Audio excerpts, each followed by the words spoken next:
Hello, and welcome to the Arts of Language podcast with Andrew Poudois, founder of the Institute for Excellence in Writing, or as many like to say, IEW. My name is Julie Walker, and I'm honored to serve Andrew and IEW as the Director of Marketing. Our goal here is to equip teachers and teaching parents with methods and materials which will aid them in training their students to become confident and competent communicators and thinkers.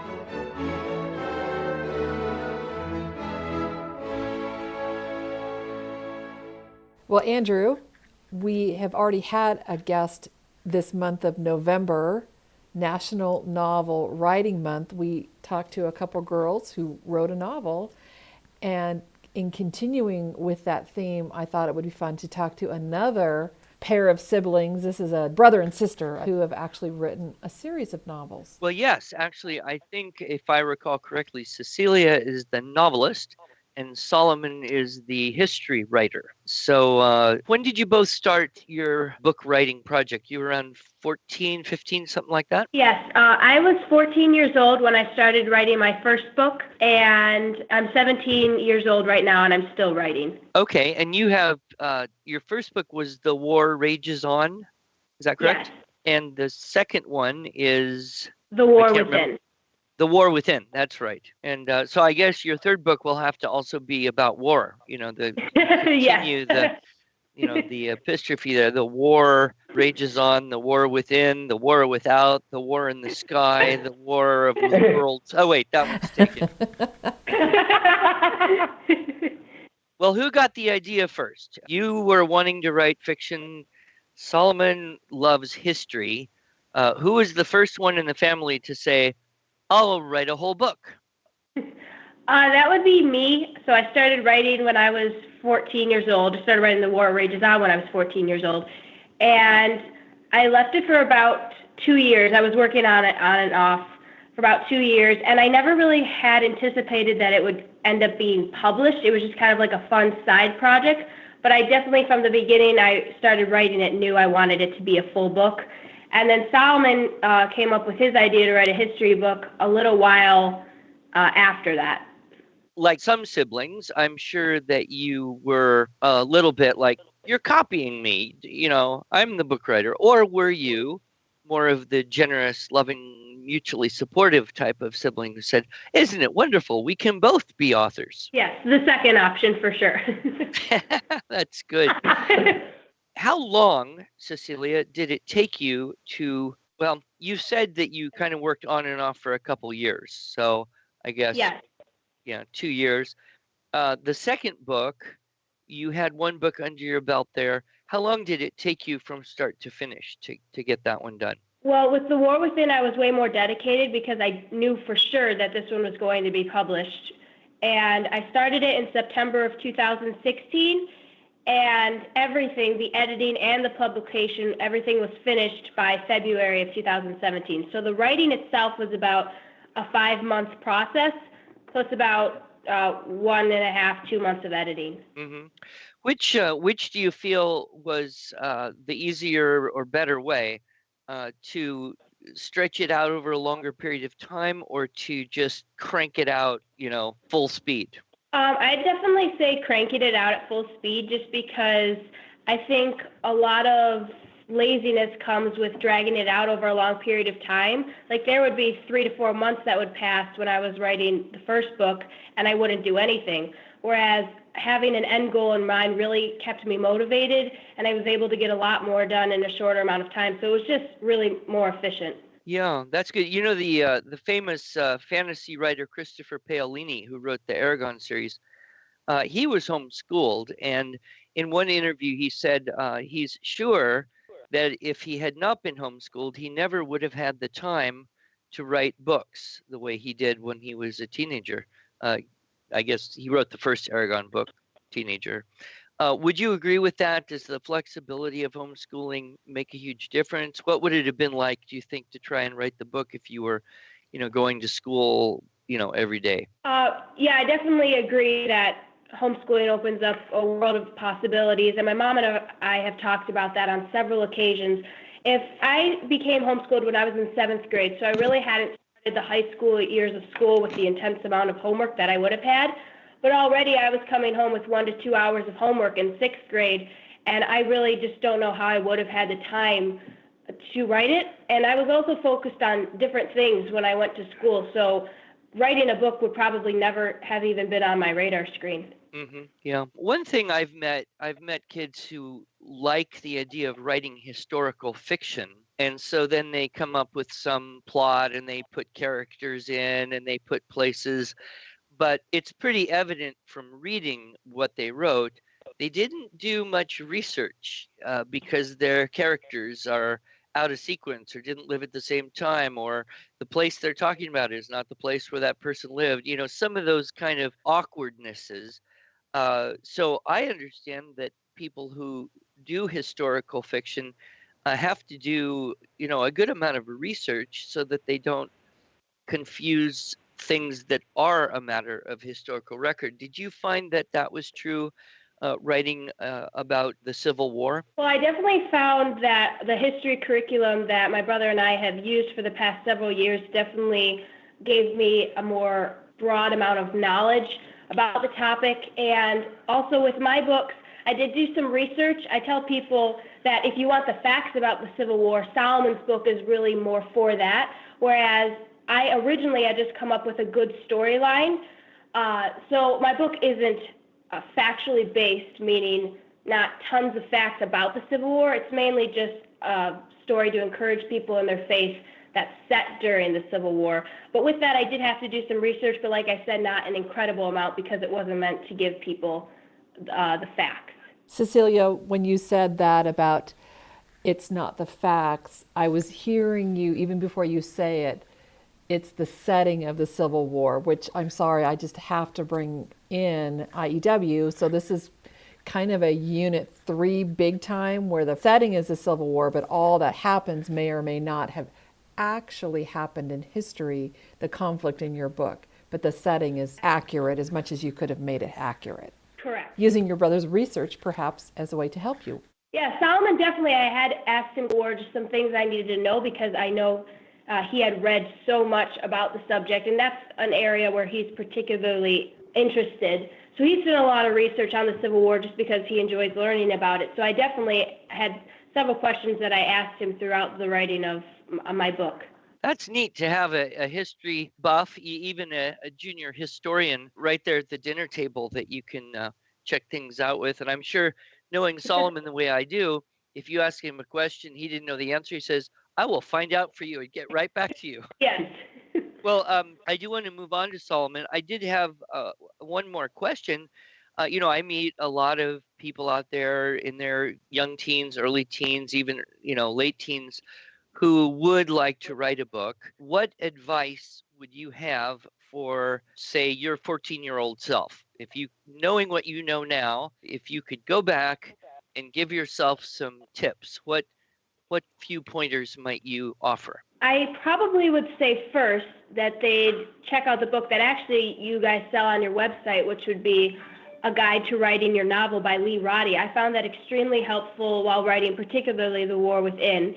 But if they wanted a step-by-step process, first I'd say if you come up with a good idea, you write it in one sentence, mainly just summarizing the main gist of the book. So, like, this is a story of a boy who gets eaten by a tiger. Like, that would be their one sentence. And then the second step would be to expound on that and write a synopsis. So just like a couple paragraphs giving the overall plot line of the book and what they want to happen in the end. I think it's really important to keep the end goal in mind of where you want your story to end up, because otherwise there are just so many tracks that you could go down and you could end up wasting a lot of time trying to figure out where you want your story to go.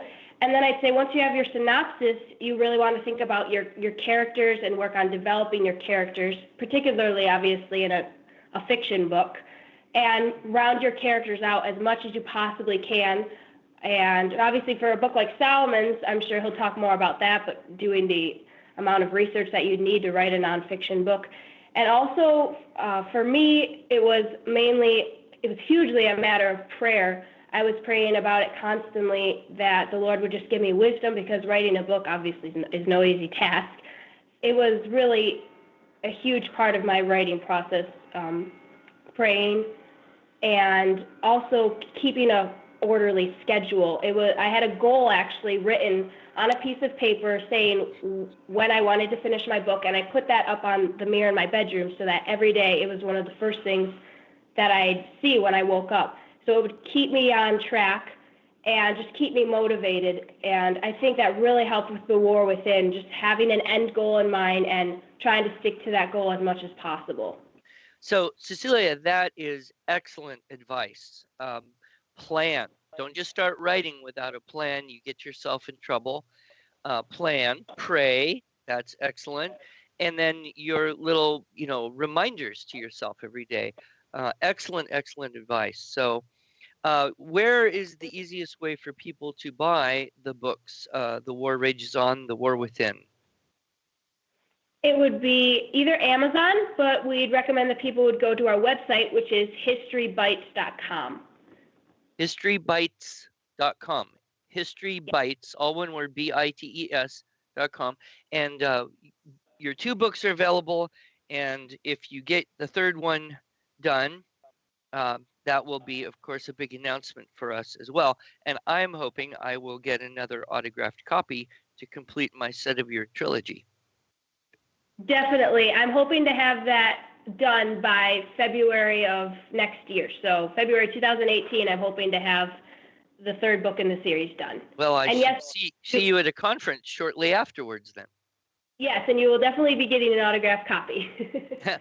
One other thing I wanted to mention here, because this is something I talk about all the time when I meet, homeschool families and teenagers. My attitude is just don't do high school. Just skip it. Just go straight to college. And I think actually, you've done that to some degree. Well, Cecelia is actually doing dual credit at home so that by the time she finishes her senior year this year, she will have simultaneously earned her associate's degree. And if we had learned about dual credit at home sooner, she could have potentially completed her bachelor's degree while completing high school at the same time. So live and learn. I have 3 more children. Cecilia's our guinea pig, being the oldest. So just say a few words about that idea of doing college work while you're in high school. I assume it's a combination maybe of some online classes, some live classes, some CLEP tests. Was that particularly hard, or did you feel like you could fit it in and it wasn't a huge added burden on you? It's mainly a matter of, for me, I love being able to do work that I know is killing 2 birds with 1 stone, so to say. So I'm getting all my high school credits that I need out of the way, and also a majority of my college credits out of the way as well. And doing it at home allows me to just save so much money that I would have to spend if I went to a local college to get those general education credits. So it's just really a great opportunity to get to do that. It's a huge money saver, and I found that for the most part it's easy. I mean, obviously it's hard work. I wouldn't consider any of the tests like super hard and undoable. There are some that are harder than others, for sure. But like the one that I'm doing right now is humanities, and I just love studying humanities because it's a lot of the things I love, which is music, literature, drama. So some of the tests I've actually really enjoyed studying for. Good. Well, we better shift over and talk to Solomon a little bit now. Solomon, are you also doing college credit while you're in high school? I'm going to. I'm not doing any right now. I'm in biology, and my mom's planning that at the end of the year, I'm just going to take the biology test while it's still fresh in my brain. Good. So I met you many years ago. You wrote your first book when you were how old? I started writing it when I was 11, and I finished it when I was 12. 12. Yeah, that's fantastic. History Bites. What motivated you to collect up these interesting things about history and gather them together in one volume? Well, my parents and I talked a little bit, and I talked about how I wanted to write something for kids on history to help them learn more basic facts of U.S. history. And so my dad told us when we went to the Sandusky Convention 2 years ago now, he said, all right, go there and look through the books and see if there's anything like you want to do. And I looked through, and out of the many books I looked through, there was nothing like I wanted to do, and nothing I'd ever really seen before. So I started working on it, and slowly, like, for my first one, I think I did about a section every week or so. or maybe a section or two every week, and slowly it just started developing, and then we started editing it, and it was published a few weeks before Cecilia's first book. And then my dad had the idea of, why don't we go to some conventions to sell them? And at first I thought he was kidding, but then we went to the one in Nashville where we met you and Mr. Cameron and Mr. Bill Potter, who obviously they each reviewed my book, both books like you did eventually. So our first convention actually ended up being our most profitable as far as meeting people goes. Wow, well, that's neat. You must have put in a lot of time gathering together the research for this. Do you have any guesstimate as to how many hours it took you just to do the research for your first book? The first one I did 2 years ago, so I don't remember as well, but the second one, I worked on it for about a whole summer straight. Each day I do a section or two, and each day I probably did 3 hours of research for several weeks in a row. So probably all in all up in the hundreds for the president's one. Wow.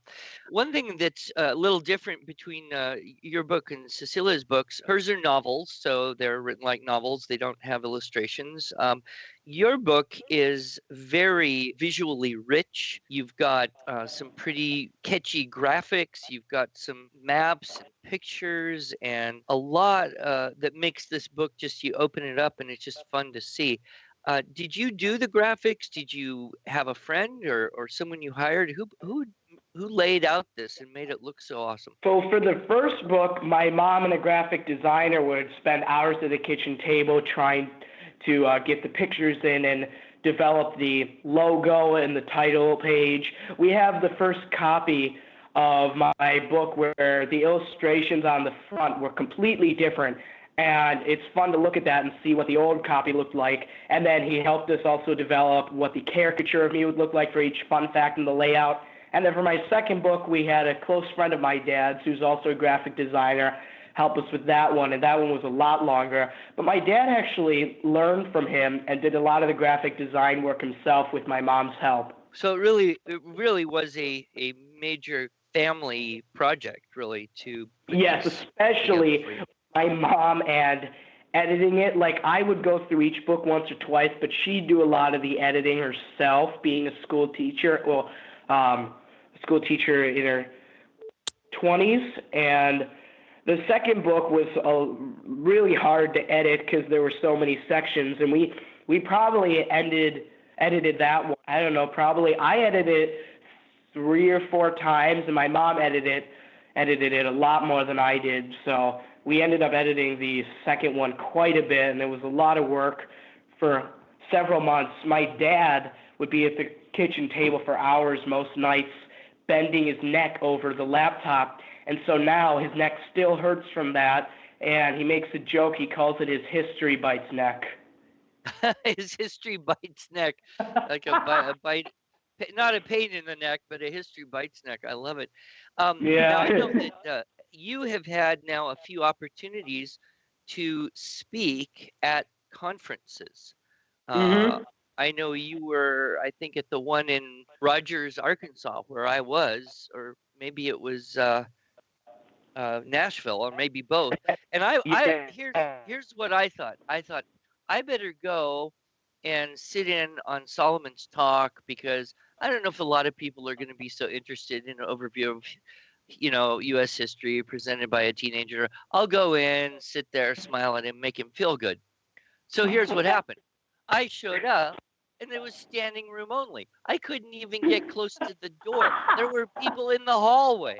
So you've obviously got some degree of interest in your presentations. What's that like to be, speaking at a conference mainly for homeschooling parents?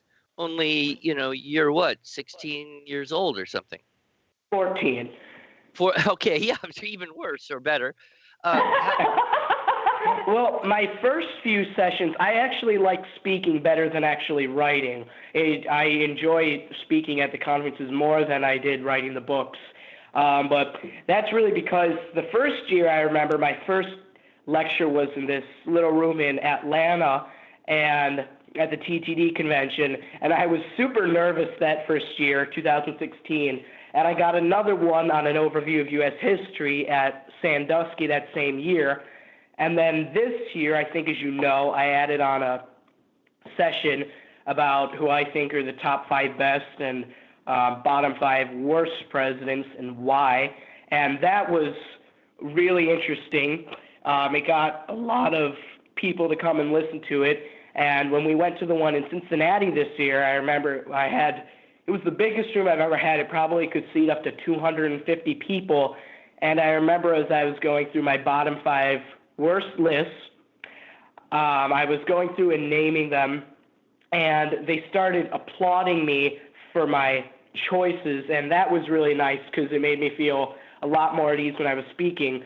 But my dad said definitely this year I got a lot better with my public speaking skills, and I'm hoping next year, because I'm adding on another lecture next year, to develop my public speaking skills even more. Awesome. Well, one thing I learned is if you want to hear Solomon Schmidt speak at a conference, get there early or you won't necessarily have a seat. So that's yeah, I was so bummed, Mr. Pudua, when my dad said that you came up with your coffee mug ready to sit down, and he's like, well, Mr. Pudua was standing out there and he couldn't get in because there were people on the floors. I remember that one in Nashville. My PowerPoint wasn't working, but there were kids on the floor. There were people in the back. I remember my brother Judah was sitting in, and he was sitting in the back, but it was so overcrowded with people I couldn't even see him. And I didn't even know you had come up because there were people standing in the doorway. But I remember I was so upset when you weren't able to come in for that one. But then I remember you came in for the Orlando show. Right. I did sit in your talk there, yeah. Just to talk briefly, both of you, Solomon and Cecelia, you have done our online classes with, I think, Mrs. White and maybe a couple other teachers over time. Would you like to say, how did those online classes help you in the process of becoming your published authors? Definitely the way they teach you how to structure even just basic things like a paragraph, and also the dress ups and sentence openers and not making it so dull and full of number one openers and lame quality adjectives. Mrs. White was really helpful in that, and I know Mrs. Tribble was really helpful in the first year of getting me into KWO. Miss Kelly, she was really helpful, and if it hadn't been for Miss Kelly, I would have come into Miss White's class and been so confused because I wouldn't have known anything about MCs and dependent clauses and all the different rules that IEW teaches you, and so she was a really effective and nice teacher for that reason.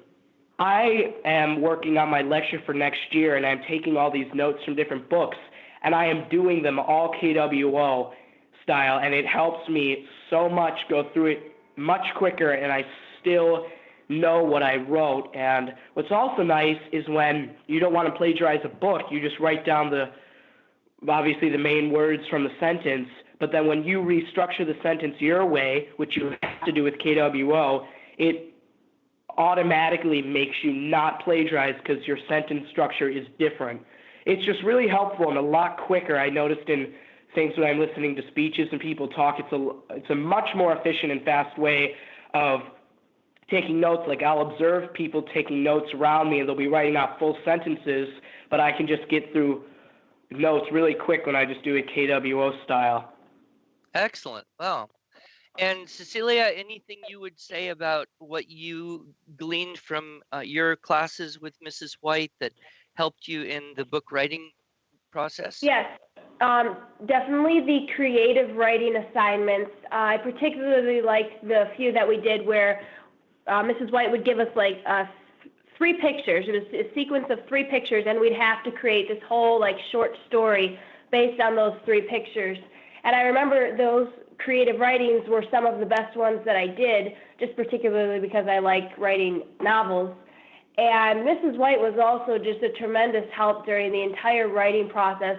I remember when I was writing The War Rages On, I'd be sending her emails we'd have emails back and forth because I sometimes wouldn't know how to, I'd had a funky sentence that I wouldn't quite know how to punctuate, and so I'd send it to her and I'd say, okay, I need a little help with this, and she was just so wonderful. She actually edited a large portion of my first book. I believe it was actually the whole book. I sent it to her via email, and she just marked it up and helped me a lot with the correct punctuation. And I remember, too, when I told her I was starting to write with The War Within, she gave me some really good tips, and I was able also to send her the first 2 chapters of The War Within to edit, and through that she was just able to tell me, what areas I might need to work on while I was writing the rest of the book. And she told me she would have edited the entire book, but she was just so busy with writing the fix-it grammar that she didn't have any time. But she was very instrumental in me writing both of my books. Wow, that's great.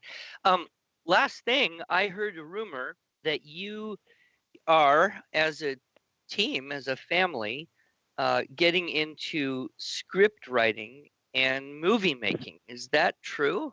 Yes, we've in 2015, if you don't mind, I'll just tell you a little story.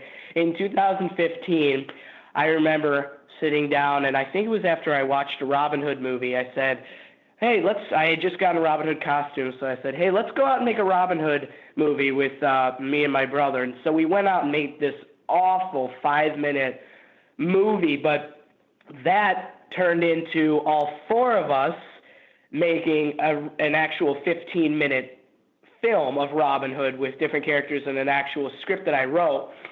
Then that turned into, a few months later, doing about a 20-minute film on King Arthur and the Knights of the Round Table.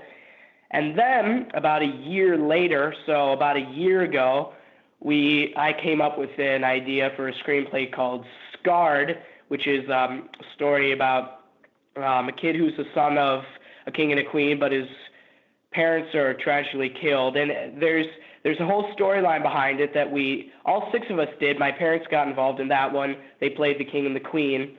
And then this year, we just finished a few weeks ago making an hour-long film as a sequel to this one. And Scarred had been about 27 minutes long. And Cecelia and I worked on a very long screenplay for this one, which turned into an hour of film, which for us would be like a normal 3-hour movie. And all 6 of us were in that one, and we had our friends, the Enties, help us in that one too. And that one we just got out on DVD a few weeks ago. That was a lot of work, but we did through it. Oh, wow. So you're going to be selling this in the next convention season, your homemade movies on DVD. Is that something I can look forward to getting? No, but we can send you a copy. We're not going to be selling it, but we can certainly send you a copy of it, of Forgiven, if you want. But no, they're not going to be for sale. That is very sweet of you to assume. It's very amateur, and it's primarily just for all the family to get good laughs at Thanksgiving. Okay. Well, tell you, Mom, do you have any last kind of words for other moms out there who have teenagers or children who want to write a book, or trying to write a book, or struggling with writing a book, or driving you crazy begging for more time so they can write a book? Any words of wisdom for the coach mom team member? Yes. Actually, when we go to conventions, and we'll be coming up on our 3rd convention season in the spring, I will purposely hang out in the booth while Cecelia and Solomon stand out in front of the table to sell their books. And they do a great job, and I'm there for support. But what I didn't realize was how many moms would pull me aside and want to talk homeschooling. And that's been really fun for me. I was a public school teacher before I had Cecelia, and I've been home ever since with her. But I was in the public school system for almost 10 years, and as a special ed and elementary teacher, and then I went on to get my master's, a reading and writing specialist. So reading and writing have always been in my wheelhouse, and it's really my favorite subject, both my favorite subjects to teach. So for me, what I would encourage moms to do, because a lot of the moms that would talk to me would sort of have that deer in the headlight look. And they would almost always start with the same question: how did you get your kids to write a book? And I would say to them, I didn't ask them to do it. They came and said, I'm writing a book. And I said, okay. So I made sure they had all the right tools, but that started when they were little. I mean, as soon as they could hold a writing utensil, whether it was a big fat piece of chalk or a jumbo pencil or jumbo crayon and some paper or a sidewalk, they were doodling. And we were always reading. Every single day of their life they've been read to and or have read themselves. And that's a huge part of becoming a successful writer, as I know you know. And learning language and speaking age-appropriate and even higher-level vocabulary words. We didn't use a lot of baby talk. In fact, we really didn't use any because it's kind of a pet peeve of mine. So they've always been exposed to age-appropriate or advanced vocabulary. Yeah. And I'm so glad you mentioned that because, as I travel around the country and try to, answer the question, what should I do now if I want my children to be excellent writers and speakers of English, 10, 15, 20 years from now? That's always my answers. Read to them out loud in huge quantity every day. It's the number one most important thing you can do. So I'm so glad you said that. yes, and for all those moms who may be listening thinking, I'm too late, I've already got a 15-year-old who hates reading and writing and really struggles, I would say take that little monkey off your back, and I'm not referring to the child, I'm referring to the figurative monkey, okay, and put them in IEW online. And Mr. Pudwa, I am not just saying this because I happen to be on your podcast right now. I would genuinely say this. If I said it once, I said it 100 times every convention season. Don't try and do it on your own. I happen to be trained in reading and writing, but I still put my children in IEW because there is something very real about the defense mechanism that arises when a child sees a parent's written criticism on their work.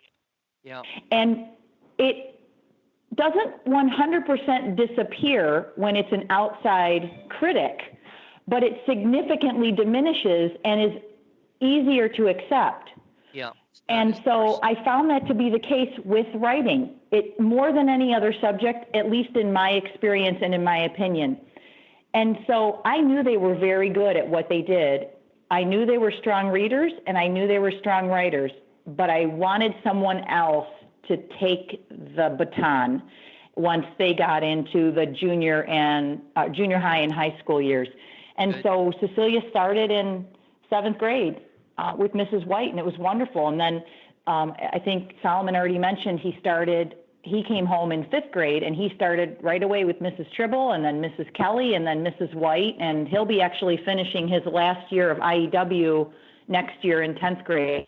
But in addition to the online classes, Cecelia also did one of the theme-based writing books. It was the Bible-based writing theme book. We worked on that over the summer. And just like you had mentioned, constant reading and writing is always going on in the house. And with moms of little ones, and they say, how do I start? How do I lay the firm foundation? Read. And for Cecelia, because she really is the creative writer in the house, I would get creative with even the writing tools I would buy for her. If it was a hot pink fur-covered journal, I was buying that. And if it was a pen with a giant neon flower on the end of it, I was buying it because I knew even just the tools were going to draw her in, and it made it more fun when I made it fun and provided things for her. Yeah. Well, good. Well, thank you so much for sharing all of that. You'll be at a number of homeschool conventions next year. Historybites.com is the family website for all the books and all the updates. I just have one question for Solomon. I want to know if he knows the answer to a fun fact that's in his own book. So Solomon, who is the Baby Ruth candy bar named after? Grover Cleveland's daughter, Ruth. Oh, you knew it. Okay. I don't think I can stump the author on his own book. Well, Schmidt family, thank you so much for joining us. It's been great. We will look forward to seeing you in person. We'll look forward to seeing your next wave of books and movies and whatever other wild ideas you get. And have a good school year, and we'll see you in the spring. Thank you, Mr. All right, thank you, Pudwa. Ms. Thank you so much.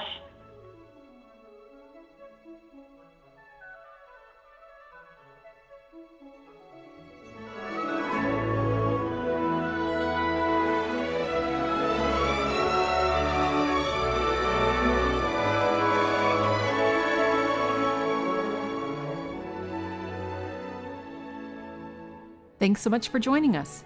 If you enjoyed this episode and want to hear more, you can subscribe to this podcast in iTunes or Stitcher, or just visit us each week at iew.com/podcast. Until then, on behalf of Andrew Pudwa and the team at IEW, I thank you for the privilege of allowing us to partner with you on this educational journey toward better listening, speaking, reading, writing, and thinking.